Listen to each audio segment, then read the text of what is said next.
On Friday the 13th, they will be led forth from death row to the gallows. The black cap will be placed on the heads of 5 men. The noose will be fastened about their necks. Prayers will be said.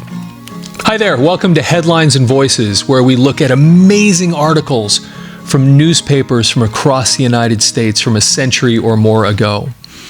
And if you like this kind of thing, please like this video. Please share it with others, subscribe to the channel, and also leave comments below. Let us know the kinds of things that you're interested in. And we actually got a comment just recently that there's some interest in death row related topics. So we did a little more research. We have a few of these articles, and so here's one that we thought we'd share today. We thought was kind of interesting. I kind of glanced through this, wanted to share it. This is from the Seattle Star, December 11th, 1912. And the title of this article is 2 More Sunrises for 5 Men, but Only 1 Sunset. Murderers in death row at Salem prepare for Governor West's object lesson, Friday the 13th. Salem, Oregon, December 11th. 2 more sunrises for 5 men, but only 1 sunset. There are clocks aplenty in the big gray prison, but there is none in death row. The tick of a clock would drive them mad. It would perhaps kill them before the appointed hour, and so rob the gallows of their due. For many months, the 5 have waited for the last sunrise, which shall come just before the end of life, which may be but the beginning, for all the finite mind can know. The 5 offended mortally against the majesty of the law. They took human life. They slew for lust, for gold, for hate, with malice aforethought, and with premeditation they killed. And so they too must die.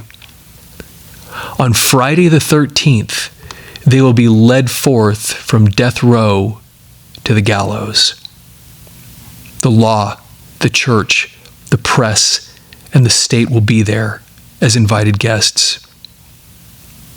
The black cap will be placed on the heads of 5 men. The noose will be fastened about their necks. Prayers will be said. And then there's a subhead here. Time drags in cells of condemned.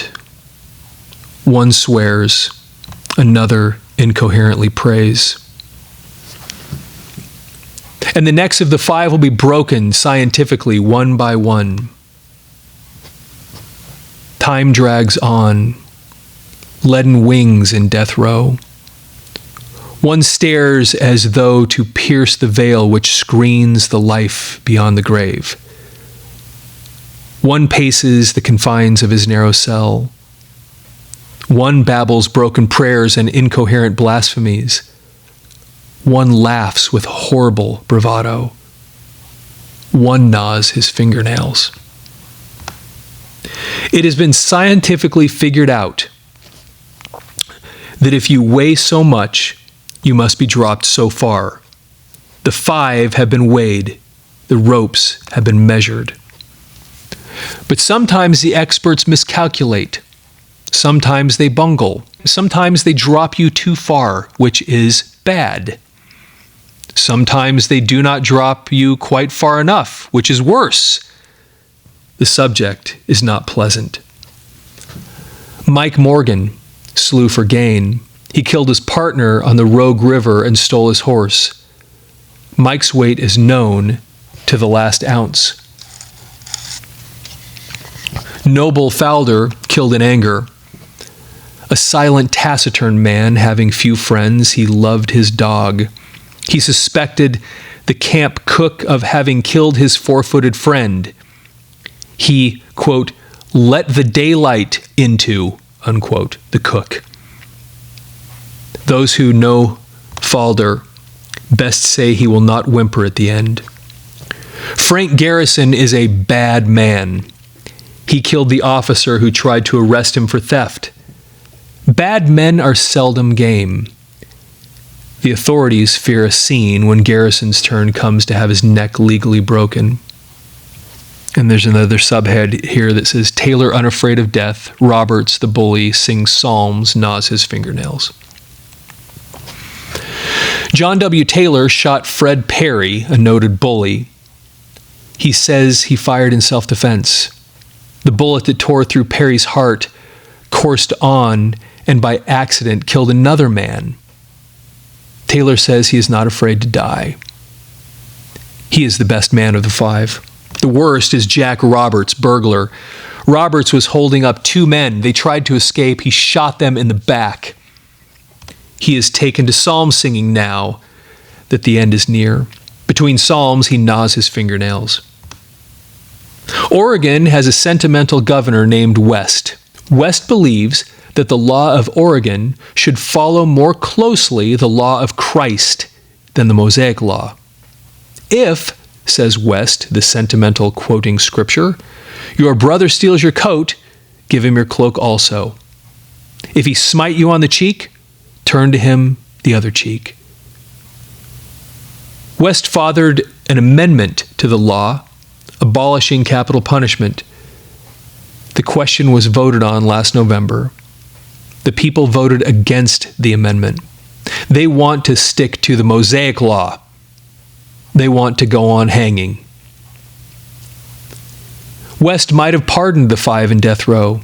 He has not done so. He only granted a stay of execution until after Election Day.